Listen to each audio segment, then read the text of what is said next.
Get your lights out, get your lights out, get your lights out, get your lights out. Go. Hit him. Where the fuck's the door? Open A. Go.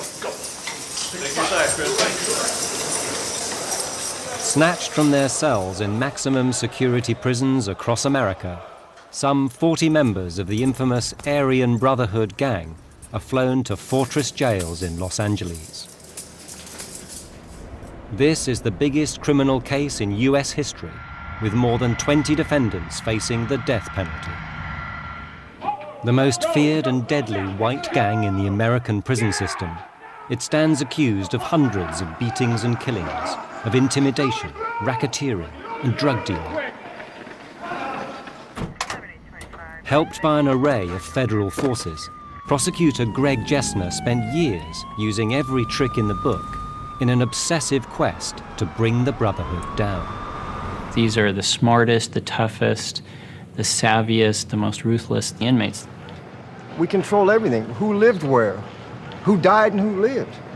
We controlled the entire prison system. In prison, you know who the most powerful people are, and the Aryan Brotherhood were among the most powerful for a simple reason. They'd kill you. By following a trail of drug deals, murders, hit notes disguised by invisible ink, and secret codes, investigators revealed a unique criminal empire run from behind bars, one that controlled a major part of the prison system. So how does society deal with its outlaws, men who live and die by their own warrior code? For the first time, Brotherhood members reveal their side of a disturbing story. John Greshner, once a national commissioner of the gang, now serving life for kidnap and murder. If you bring the ruthlessness and extreme violence to a situation 1 or 2 times, you don't have to do it no more. The message gets out. George Harp, founder member of the gang who served 40 years in jail. I knew of 40 or 50 that were killed by some members of the Aryan Brotherhood in some time, in one prison or another. Your loyalty to the Aryan Brotherhood has to be more than your loyalty to your best friend, your family. If they see that your loyalty is strayed, you're next. A few times I was been ready to kill somebody. Better to reign in hell than serve in heaven.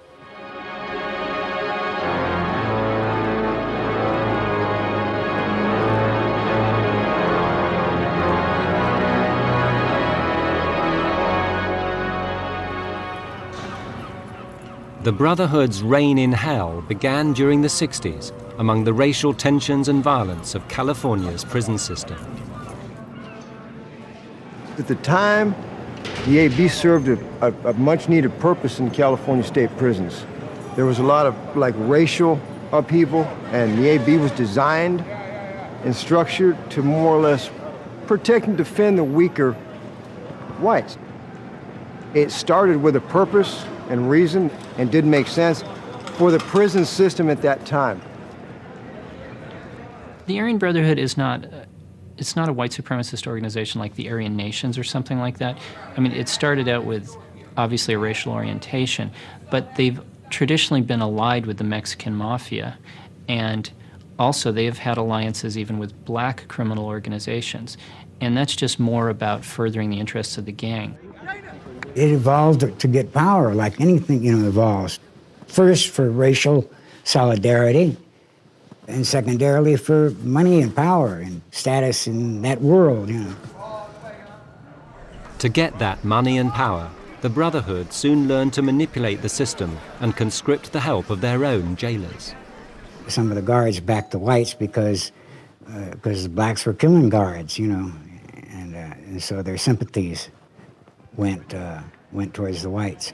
And they kind of an unholy alliance. It wasn't all of them, or, but some, The guards, some of them liked us. They identified with the things that we stood for, and some didn't. Sometimes we'd ask them if they would like to make some money. They didn't get paid much. And they said, yeah, well, we'll send a package to you. Have somebody mail a package. That'd be okay. You'll bring that in for us, and we'll give you $500 every time you do that. And guards, a lot of them made a lot of money that way. They brought us weapons, and they brought us information, too. And they would bring us pocket knives.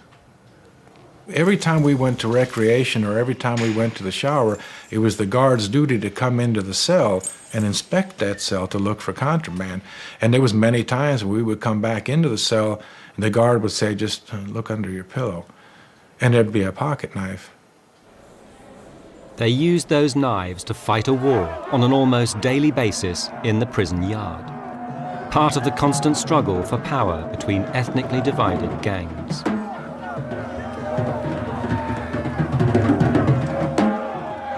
It was from these gang wars that the Aryan Brotherhood derived its name, wars that have continued to this day. So what you have behind the prison wall really is a time capsule of racial prejudice and segregation. I think the prison system is quite pleased with the way things are because it helps them to line up the usual suspects more easily. And they can identify the animosities between individual groups, and they look differently and they're easier to distinguish. People wonder, how do you know who's in a gang and who's not? It's very simple. You go to the dining hall, they all sit together. The Aryan Brotherhood always sat in the very back part of the mess hall, and that's how you knew who was in it and who wasn't in it. So if somebody new comes into the penitentiary and starts sitting with this group, well, you know he's either an associate or he's a member. Also, they have certain signs. The AB has clover. They all have different tattoos. When a new member comes in, then he gets a tattoo. And the design of the tattoo, it's a shield with a swastika, and it had the letters AB on here. Once you got that tattoo, that meant that you were in. It's a sign that you've been accepted into this group, that you're part of this group, and you're in it for life. What made the Aryan Brotherhood so unique is all these other gangs, the Mexican Mafia, the Black Guerrilla Family, they counted on numbers. They attracted as many soldiers as they could.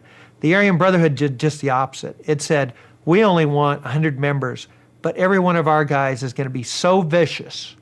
And what they did was brilliant because it represents the inmate code in prison. I will kill you, don't mess with me.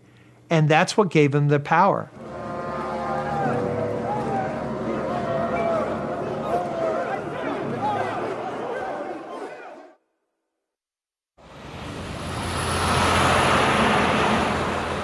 In the early 90s, prosecutor Greg Jessner began to investigate the Aryan Brotherhood and realized he was confronting a remarkable prison gang. The Aryan Brotherhood was traditionally very selective, and that set them apart from other prison gangs. They just wanted to maintain the very high quality of their membership. And so, just on the face of it, these are people who would have been highly respected in prison. One of them is still so securely guarded that no filming is permitted, and his own words are spoken by an actor. What distinguished us from other gangs was that we went for quality, not quantity. We wanted to channel people with special talents for the benefit of the AB.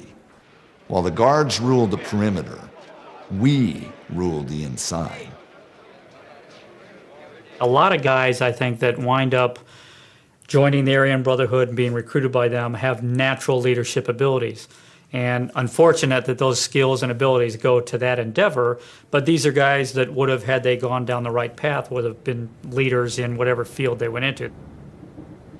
Mark Lilienfeld was a gang surveillance officer and came into close contact with some of the Brotherhood's leaders.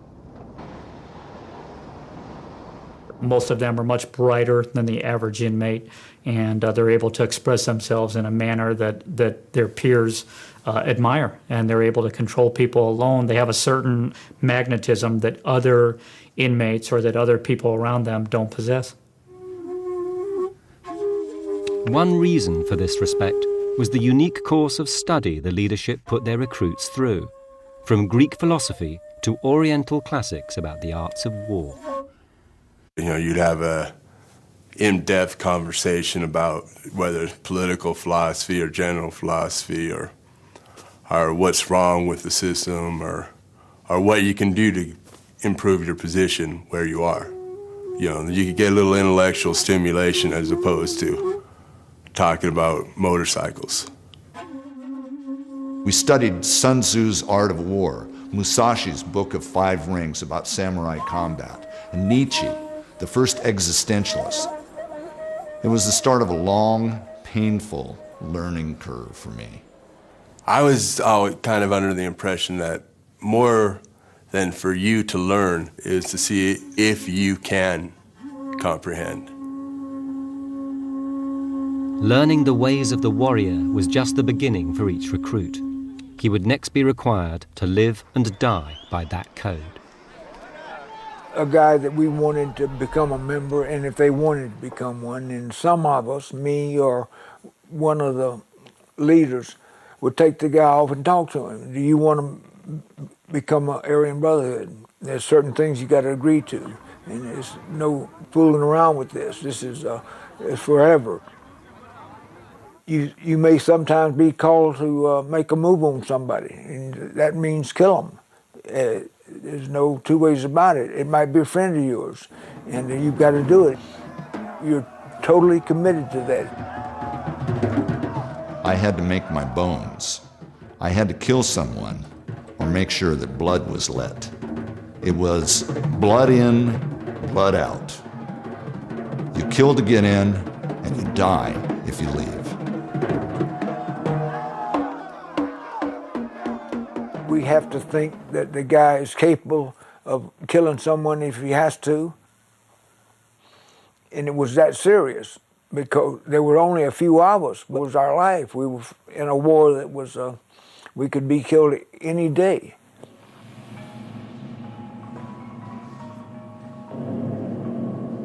I knew 40 or 50 that were killed by some members of the Aryan Brotherhood in some time, in one prison or another.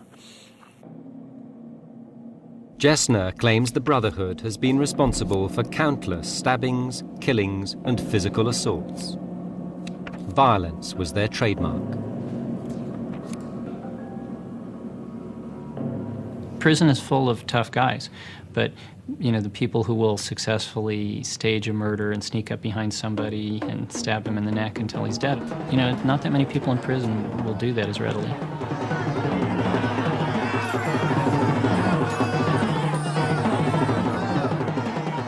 Brotherhood killings had often been swept under the carpet by prison officials. Now they were painstakingly reappraised by Jessner and his team as they pieced together a jigsaw of bloody crimes. So he's still got the knife in his hand right there. That's a good shot. And he just tossed his. If an inmate kills another inmate in prison, pretty soon everybody in the prison knows who did it. And in a way it makes the cases challenging because a witness comes in and says, I know who did it, and you don't know if you actually saw it or if you just heard it through the prison grapevine. What wasn't ever done before was to look at the Aryan Brotherhood in an organizational sense. There was never an effort to try to put one big case together against, you know, the leadership and a number of the members and a frontal assault on the Aryan Brotherhood. What you were doing was picking off individual members or pairs of members for individual crimes.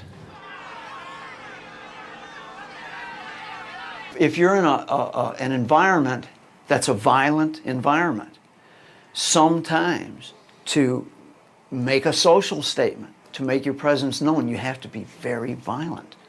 It's just all there is to it. And sometimes you bring that type of ruthlessness. If you bring the ruthlessness and extreme violence to a situation one or two times, you don't have to do it no more.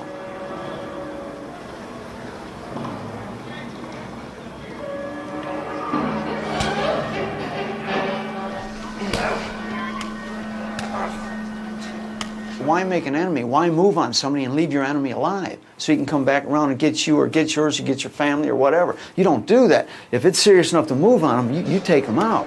And then you do it in such a way where it's so vicious that everybody, even in a violent environment, takes notice. They say, wow, you know, and they step back and they say, don't mess with them because you'll get that. I mean, that's how you control the environments. Then once you do that and people understand it, then you can get down to business. That's how you do it. Every faction in the prison system that money can be made, the AB had their hand in. And they got a third of every money that was made in the yard. And for that third, they made sure that nobody was harmed outside the circle.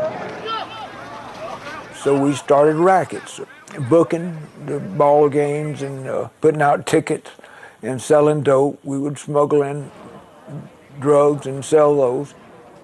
We had a loan shark business going in different prisons, and guys would have to pay us usually double. We needed money. A lot of our families outside needed money. I mean, just because you're in prison, you still got to support your wife or something. You got to do something. The ease with which the Brotherhood leadership was manipulating the system during the 70s compelled prison officials to shift some of them out of California and into federal prisons, where they were thought to be more secure. I was the first Aryan Brotherhood guy that ever went into the federal system. I stayed in touch with the guys in California through writing letters, and their girlfriends would send me letters, and I'd make phone calls. Pretty soon there were 12 of us. It was wide open. We could move as we wanted to.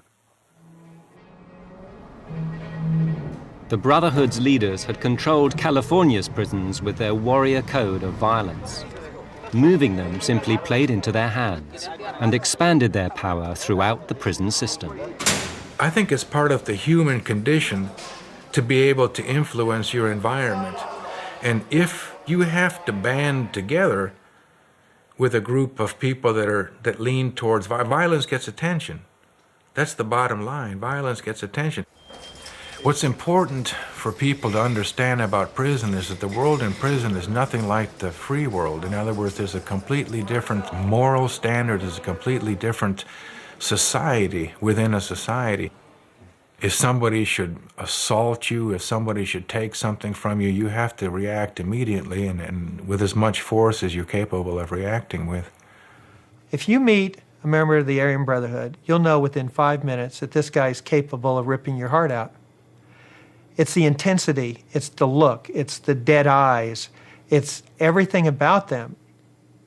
Some people would talk the talk, but they wouldn't walk the walk. I've seen, quite a few of them that would fold when the shit really got heavy, It wasn't just brute force they ruled by. The gang's reputation created a psychology of fear.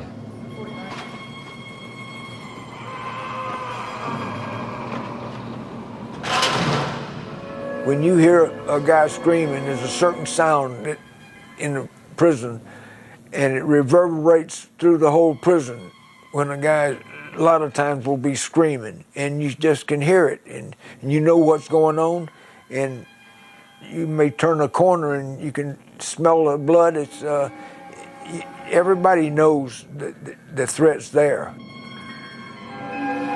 You don't realize how afraid people are in prison. I never knew that.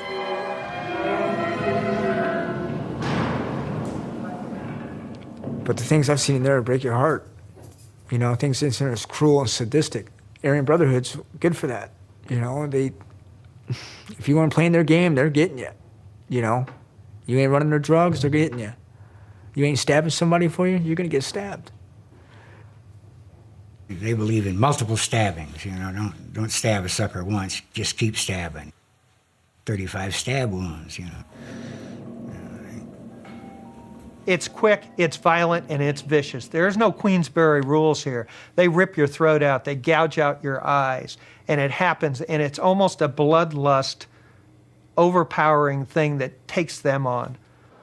And that comes from deep inside and is fed by anger and hate. And it's also learned at a very young age.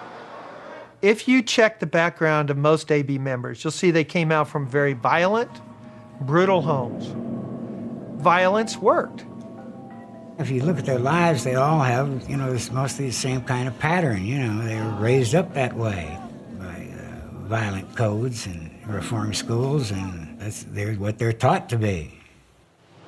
There was an infatuation as to how they talked, how they walked, and the respect that they demanded and the rapport that they had with other people of their same caliber. Did you like that? I was infatuated by it. It was like, that's me. I'm gonna be there. These people became my family.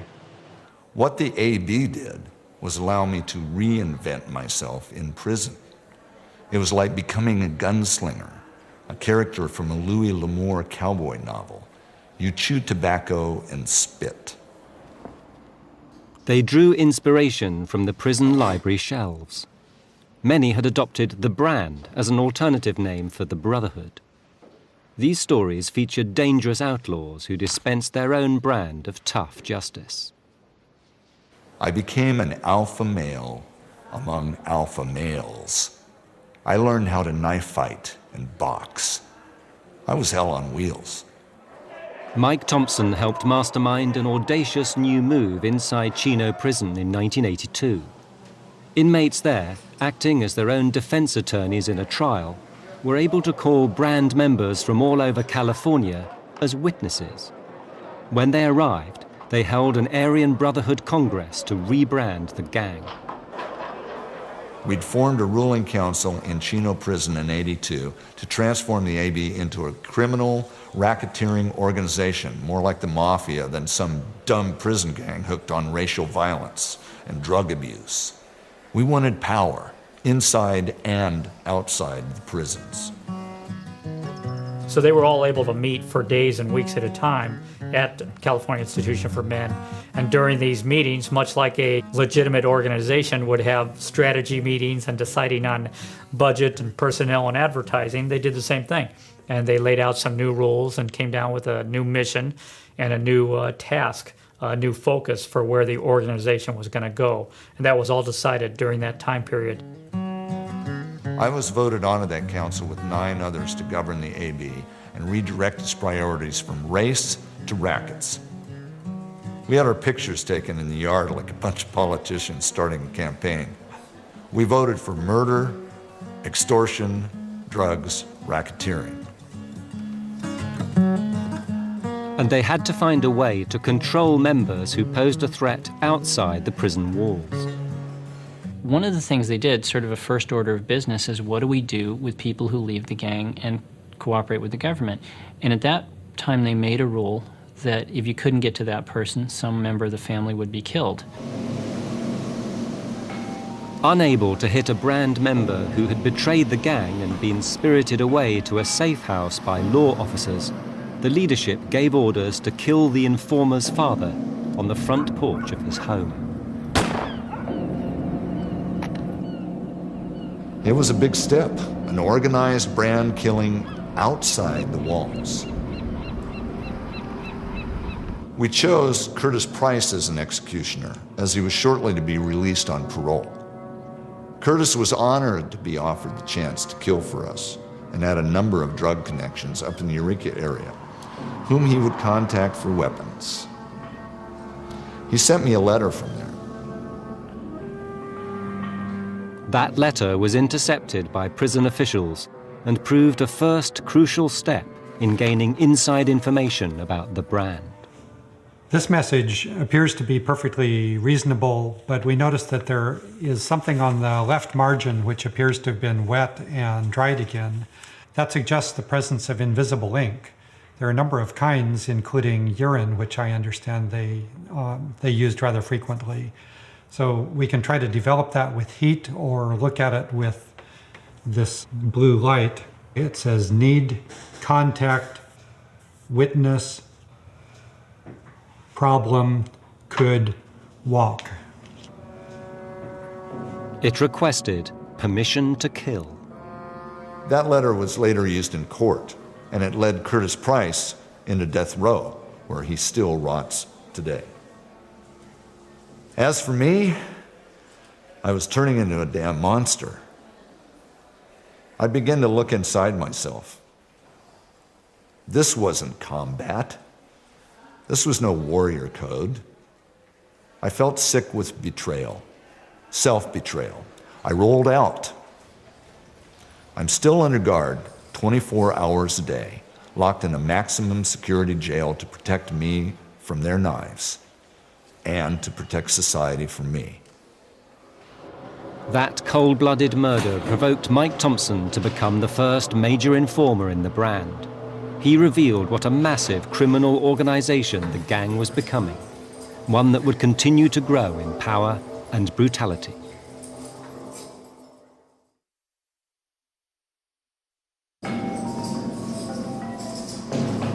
By the mid-80s, the brand was growing into a mafia-style syndicate in and outside prison.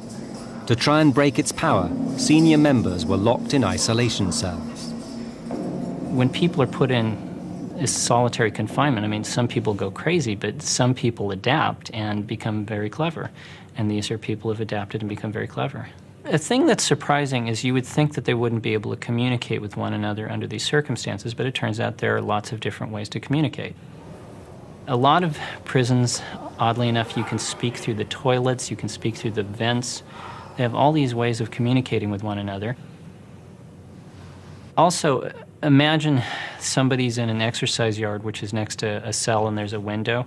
Even if they can't hear one another, they can typically communicate because most of them have some knowledge of sign language. Also, they can just write letters to people on the outside, and they're allowed to do that, although their correspondence is screened, but you can get hidden messages by the screeners. Decoding those messages wasn't easy. Investigators uncovered a series of complex codes, the most remarkable of which, they claim, comes from a book in the prison library, the writings of the 17th century British spy, Sir Francis Bacon.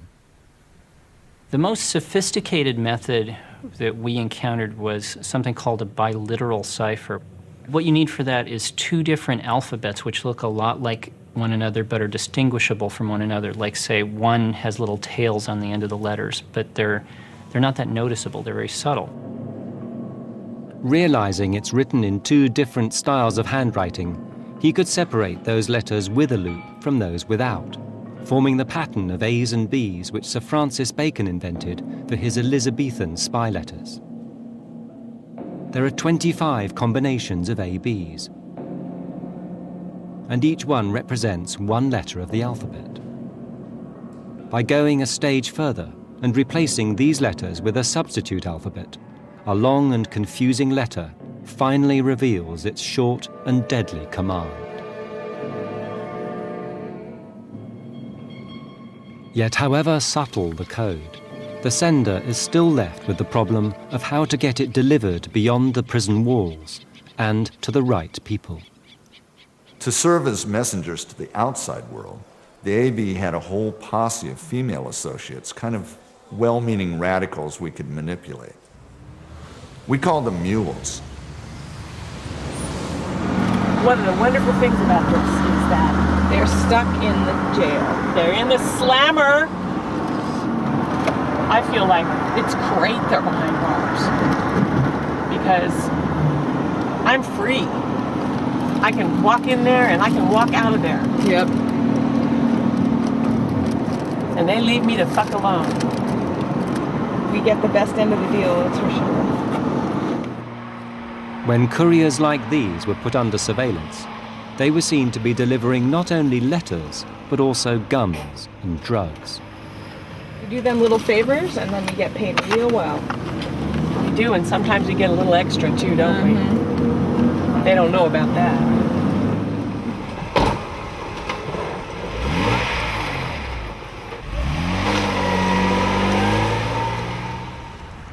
Girlfriends and wives were observed bringing drugs into federal prisons like Leavenworth and brazenly passing them to brand inmates in the visiting room. This was a visit between an inmate and his girlfriend, and what had happened was she had apparently brought the narcotics in her waistband in her dress. During the process of the visit, she would pull the drugs out of her waistband, she would put them in her hand, and it would stay there for a while, and then eventually she transferred them to the inmate's hands, and he kept them for a while, and then on the video you can see him looking around to see if anybody's watching him. At that point, he takes the drugs and pops them into his mouth and swallows them. Heroin, it was very important to the Aryan Brotherhood because it was probably their biggest source of cash.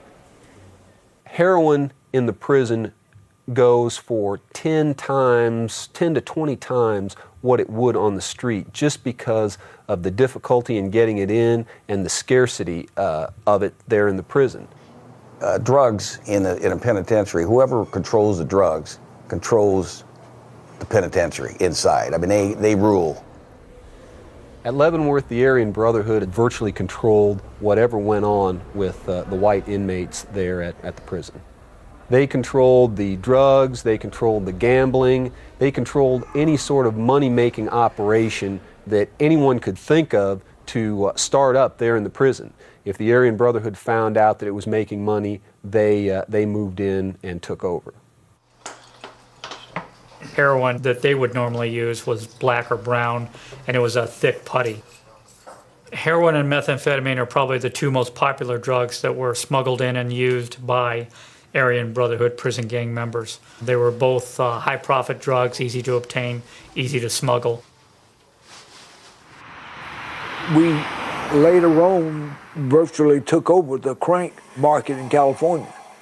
Anybody that made and distributed methamphetamine in California had to pay a price to the Aryan Brotherhood. And 2 or 3 guys refused and they were killed. And so then everybody with no problem. Then they started paying.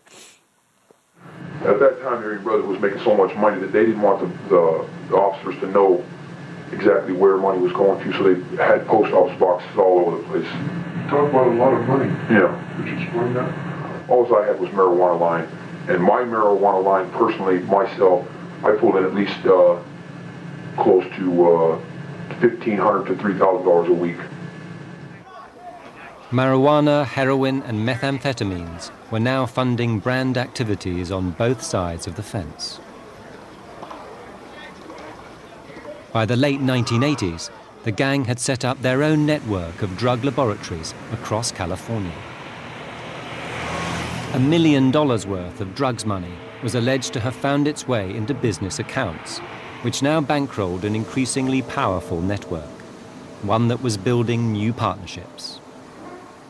There was an alliance that was formed between the Aryan Brotherhood and the Mexican Mafia prison gang. That alliance and that partnership primarily was formed, certainly not out of ethnic love for each other, but out of the narcotics trade and in order to further supply Aryan Brotherhood gang members and associates with narcotics. Prison officers attempted to stem the tide of drugs, which was now the main source of funds for the brand. A quarter of the prison population was now hooked on heroin.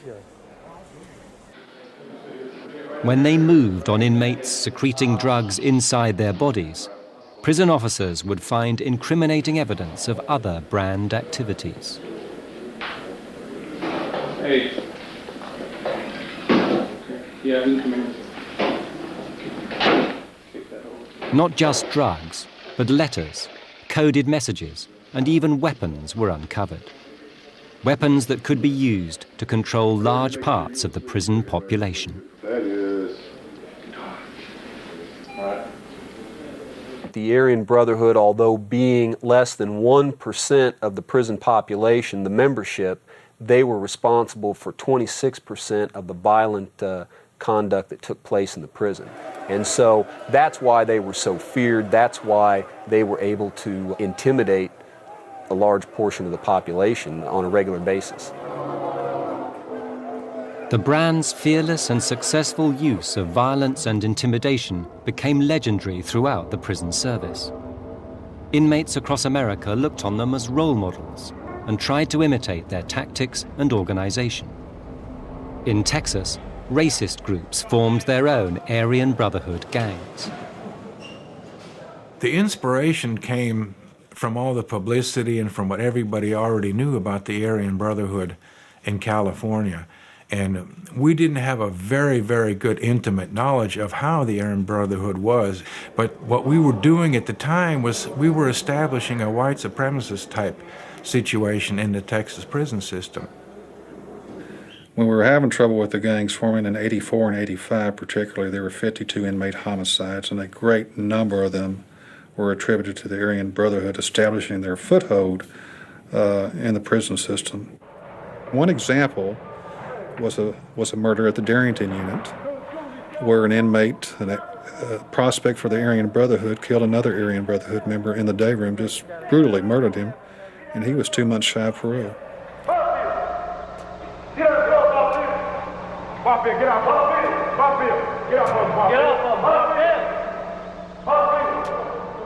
For one Brotherhood member to kill another in this way broke all the rules of the original California brand, where respect between brothers was paramount. It was described to me by one Aryan Brotherhood member that it was almost sexual to him to kill someone. He got his thrills from it. It was almost as good as sex, he once said one time. For years, prison guards had been content to watch gangs fight it out, but now those gangs were getting out of control. So Texas took the extreme step of isolating Brotherhood members from other inmates. Everybody that was a known gang member was eventually found and placed into segregation. So there we sat there like in a zoo for years and years and years. I was tough on inmates. I was firm but fair. Here's the deal. This is reality therapy. You're here. You're going to do your time, and this is how you're going to do it. I'm going to tell you when to shit. I'm going to tell you when to get up. I'm going to tell you when to go to work. I'm going to tell you when to eat, and I'll tell you when you get to shit again. When all the wardens had to come through segregation at least once a day, and people would tell Leslie Woods, the food is cold. We're getting cold food every day. The guards are spitting in our food. They're pissing in our drinks and things like that. And this happened quite frequently. And he would just tell us that his concept was to treat inmates like mushrooms. Just feed them shit and keep them in the dark. It's a legal zoo. It's a very hostile environment. America's criticized for its prisons because people think that we treat them horribly. Well, we don't. It's just it's the nature of the beast. Prison is a very different sort of thing. It is its own society, and as a society, America wants people locked up. They want you to lock them up and throw away the key. We don't want to hear about what goes in the penitentiaries. We pay our taxes. We don't want them out here on the streets, so lock them up. Brutal isolation became the tactic for dealing with the brand throughout the prison service. But the most notorious case in the entire American prison system is Thomas Silverstein. Wrongly convicted, he first killed in prison after joining the brand. 25 years later, he is still the devil incarnate for the federal prison system. He murdered 3 convicts in prison, but that's not what got people upset. What got people upset was when he murdered a correctional officer. So the Bureau of Prisons said, how can we keep them from doing this? And the answer is what they called no human contact. Take everything away.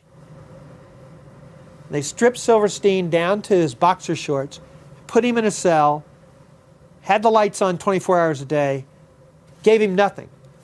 Food, air, space. That's all the Constitution called for.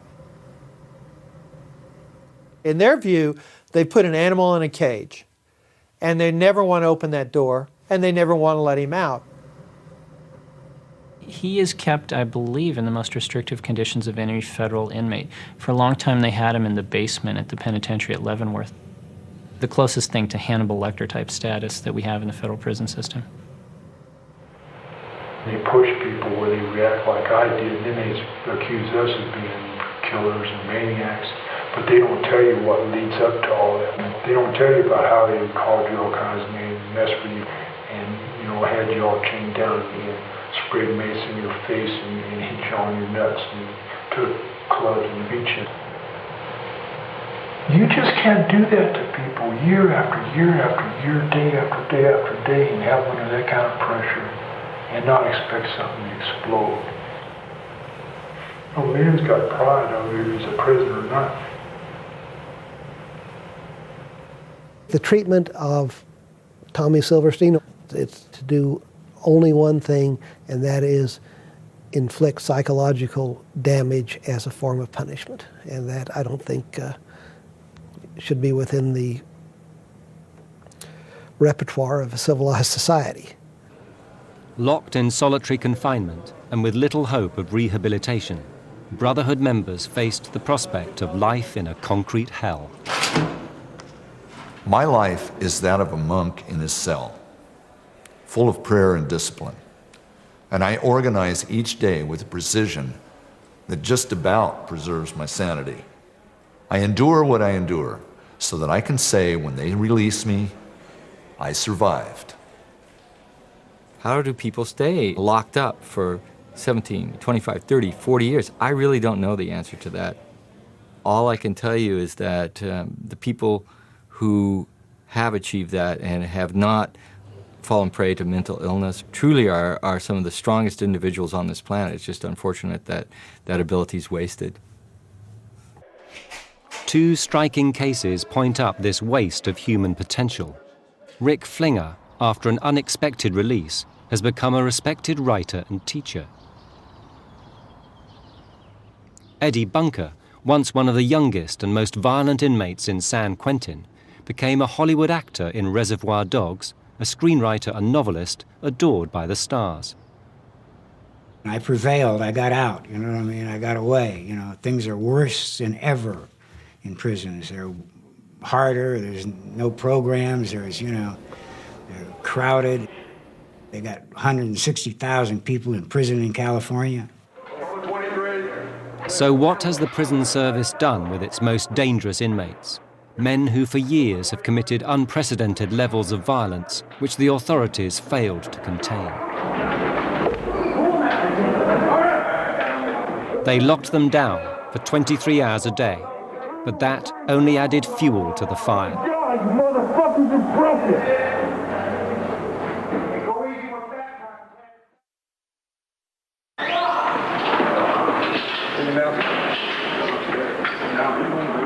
Extreme measures used against disruptive prisoners have often only fueled the problems they were intended to diffuse.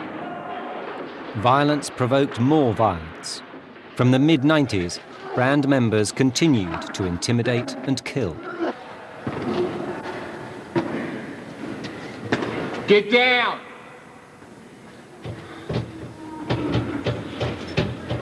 Get out! The orgy of violence for which the Brand was responsible was creating growing unrest. Not just among prison officers, but also among Brand members locked away in increasing numbers. Many felt the old aims and disciplines of the gang had become distorted and confused. You would get a wire saying, you know, you got to hit that dude. And then you get a wire from another person saying, no, there's a red light, don't hit that guy, and you got to make a call.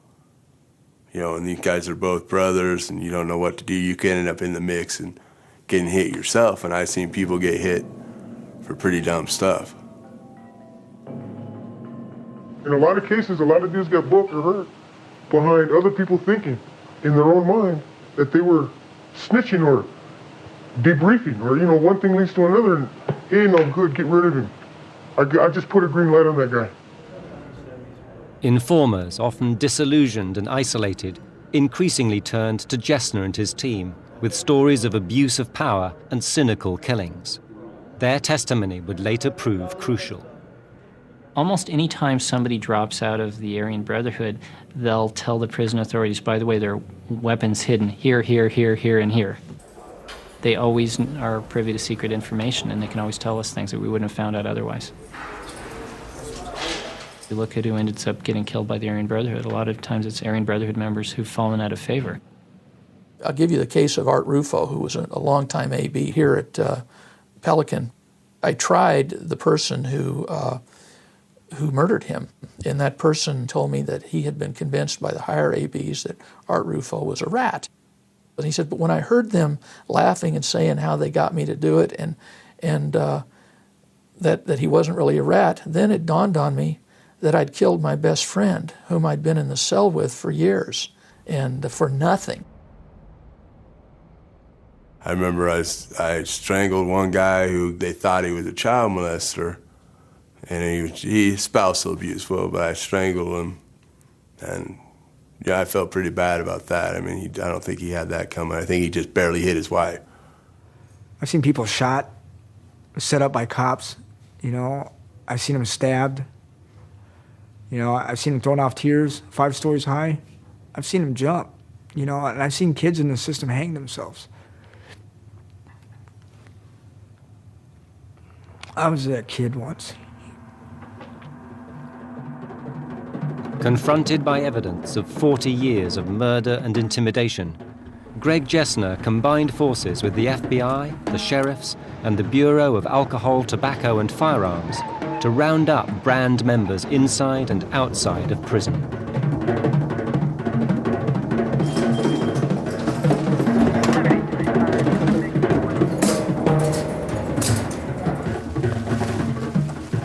Until now, crimes by the brand had been prosecuted on a one-by-one basis, but Jessner used the RICO Act, designed to take down major crime syndicates like the Mafia. He'd use it ruthlessly against those he believed were leaders of the brand. Pretty much from the start, I realized that the logical way to attack this case was to use the RICO statute. RICO was designed to allow you to prosecute an organization that's engaged in organized crime, and that's an apt description of the Aryan Brotherhood. And it was a brilliant idea. Let's use the RICO Act, and what we'll do is we'll throw out a really big net. We'll not just go out there with a lure and catch one fish at a time. We're going to throw out this huge purse seine, and we're going to bring them all in, and then, gosh, we'll kill them if we can. Government prosecutors are now demanding the death penalty for half the brand members they've flown to the biggest ever criminal trial in the United States. But even if they succeed in killing the old leadership, within a prison system structured around ethnically divided gangs, who will fill the power vacuum and form the next Aryan Brotherhood?